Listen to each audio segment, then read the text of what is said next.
विशाल कंदरा में गजेंद्र नामक हाथी रह रहा है। बल कितना है, महाबलशाली। अकेले 10,000 हाथियों का बल रखता है, अकेले ही 10,000 हाथियों का बल है। और इतना ही नहीं महाराज, बलशाली होने के नाते धन पौरुष वाला हो जाता है जब व्यक्ति, तो एक नहीं उसके तो बहुत सारे रिश्तेदार बनने को भी तैयार हो जाते हैं। अब बलशाली था गजेंद्र, सो 50 पत्नियों ने ब्याह किया, 50 पत्नियों का पति था। गजेंद्र की कितनी पत्नियां थी? 50। और 50 पत्नियों से 3-3 संतानें थीं, तो 50 गुणे 3 बराबर कोई बताए कितनी होंगी? 150 संतान। यानी गजेंद्र हाथी 10,000 हाथी के बल वाला अकेला 50 पत्नियों का शौहर है और 150 बच्चों का बाप है। अब तो गजेंद्र हाथी के सामने उस जंगल में किसी की औकात नहीं कि बोल सके, सो गजेंद्र को महाराज राजा बना दिया। पहले तो हाथी था, गज था, लेकिन जब देखा सबने कि बल में भी परिवार में भी आगे यही है, सो इसको राजा बना दिया।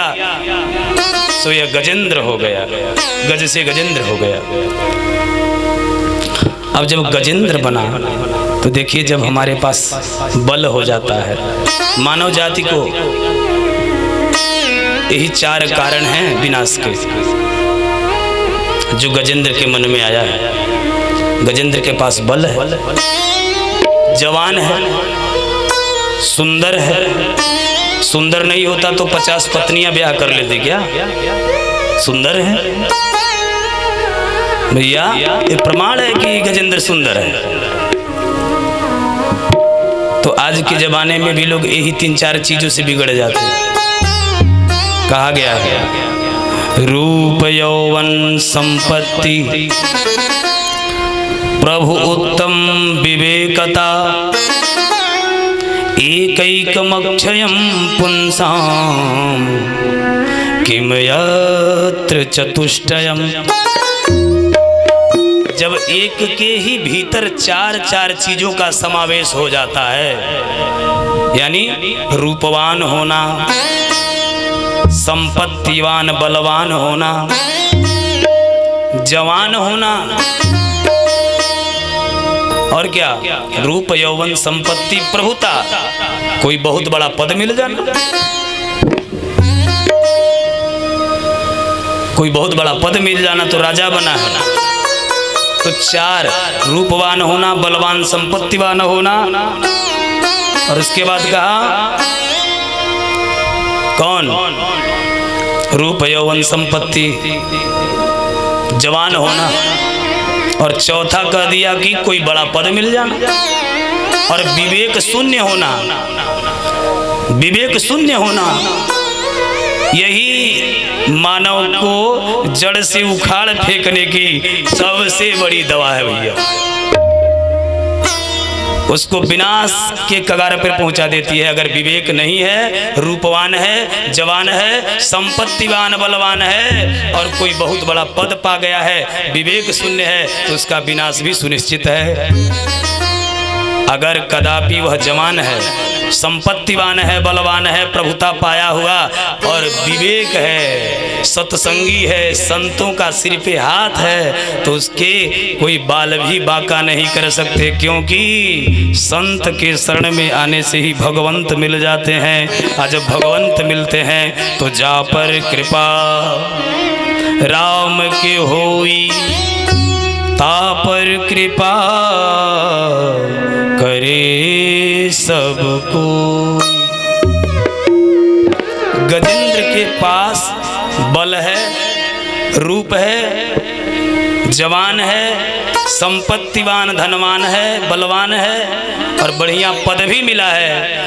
बस एक चीज नहीं, विवेक नहीं है उसको।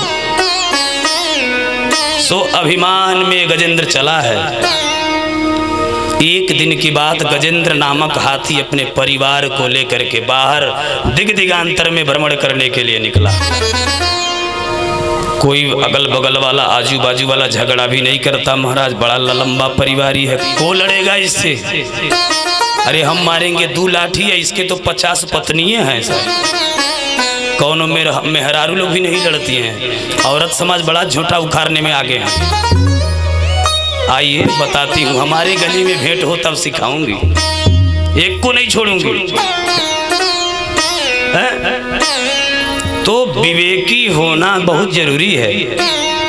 आज कोई सामने टिकता नहीं, 50 पत्नी 150 बच्चे 10,000 हाथी का बल वाला गजेंद्र चला मदमस्त होकर के। जब चला है तो रास्ते में देखे इतना अभिमान है, हम किसी से कमजोर हैं, कहा कि धरती आप दबाते हुए चल रहा है।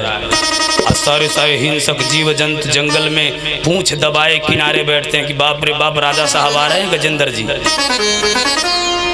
छोटी छोटी पहाड़ियों को मारता है, अपने पैर से धूल हो जाते हैं और मारते पीटते चलता जा रहा है। कड़ाके की धूप जैसे यहाँ धूप है, इसी तरह की कड़ाके की धूप अब जेठ ओठ में तो और जबरदस्त धूप होते हैं। तो इस ताप भरे मौसम में गजेंद्र चल रहा है। गजेंद्र को लगा प्यास। जब हाथी को प्यास लग गया तो हाथी ने कहा, देखो देवियों बेटा, मुझे बड़ी प्यास लगी है और तुम कहीं देखो सरोवर तो मुझे बताओ, पानी पीना है। परिवारजनों के साथ सीधे धीरे धीरे गजेंद्र आगे बढ़ा तो उसको एक सुंदर सा सरोवर पोखरा मिला और उस पोखरे में महाराज दिव्य नील कमल खिल रहे हैं। नीले नीले कमल, और नीले नीले कमल खिले हुए को देखकर गजेंद्र के मन में हुआ कि उस पोखरे का जल बड़ा निर्मल होता है जिसमें यह कमल खिलता है। सो गजेंद्र कमल खिले हुए उस पोखरे में घुसा है। वह पोखरा कहाँ है? तो वही त्रिकुट पर्वत की तलहटी में, उसके नीचे तल पर वह दिव्य पोखरा बना है और उसमें गजेंद्र प्रवेश करता है। जैसे ही गजेंद्र ने प्रवेश किया महाराज, तो जल बड़ा निर्मल था, स्वच्छ था, ठंडा था। तो पहले अपनी तृष्णा बुझाई, प्यास को बुझाया, खूब पानी पिया और जब पानी पी लिया तो गर्मी के मौसम में ठंडे ठंडे पानी से नहाना चाहिए। हाँ महाराज जी, गाना आए या ना आए, गाना चाहिए। तो गजेंद्र हाथी ने सूंड भरा पानी में और पानी भर के सूंड में थोड़ा तो अपने सिर पे चढ़ाता है और अपने पत्नी के ऊपर जल क्रीड़ा करने लगा, जल में खेल करने लगा। अबे क्या जानता है कि मेरी मौत आने वाली है। गजेंद्र खेल रहा है, संजोग से उसी पोखरे में वह हुहु नामक गंधर्व जो ग्राह बना था, मगरमच्छ बना था, वो अभी पड़ रहा है और इस गजेंद्र की ही प्रतीक्षा कर रहा है। और जैसे ही गजेंद्र हाथी उसमें प्रवेश किया तो उस ग्राह ने गजेंद्र हाथी के पैर को पकड़ लिया।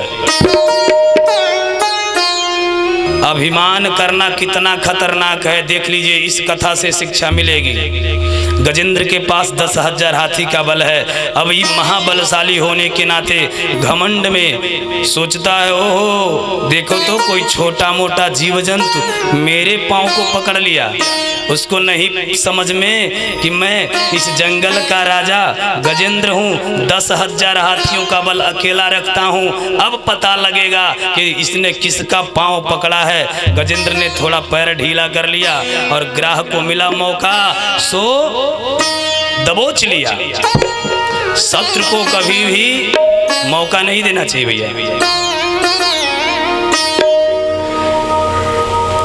आज दे दिया शत्रु को मौका। गजेंद्र के पांव को ग्राह ने खूब जकड़ के पकड़ लिया। जब जकड़ा है, पकड़ा है, तो ग्राह की पकड़ पर अब धीरे धीरे हाथी अपने को असहाय मान रहा है।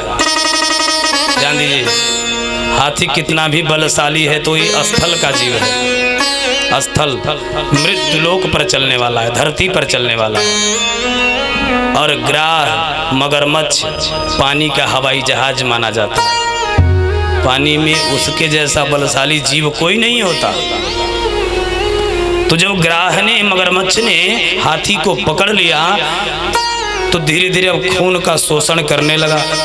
जब खून का शोषण करने लगा महाराज, तो धीरे धीरे अभिमान खसकने लगा। ये गजेंद्र कौन है? ध्यान दीजिए, गजेंद्र कौन है? हम हैं, आप हैं। जब हम देखिए, हमारे और आपके ही हृदय में वो त्रिवेणी बह रहा है, जो त्रिवेणी धाम बना है। और सुनिए, मैं आपको पूर्णतया दर्शन कराऊंगा और रोज त्रिवेणी में नहवाऊंगा। गजेंद्र हाथी जो है कौन है? आप, हम सब हैं, जिनके हृदय में अभिमान। किनके हृदय में अभिमान नहीं भैया? किसी का रूप का अभिमान है, किसी को धन का अभिमान है, तो किसी को अपने बल का अभिमान है, तो किसी को अपने परिवारजनों का अभिमान है। और यहाँ तो गजेंद्र के अंदर सब कुछ भरा हुआ है, परिवारी भी है, बलवान भी है, धनवान भी है, राजा है। तो गजेंद्र है कौन? हम और आप। अभिमान में हम इतने फूले मस्त होते हैं बाह बाह में कि कभी धरती पे जैसे मानो कि पांव ही हमारे नहीं पड़ रहे हैं। अज्जदा कदा हमारे हर एक कदम से कोई ना कोई अवज्ञा होती है। और कहा गया है, साधु अवज्ञा कर फल ऐसा, जरई अनाथ जरई नगर अनाथ कर जैसा।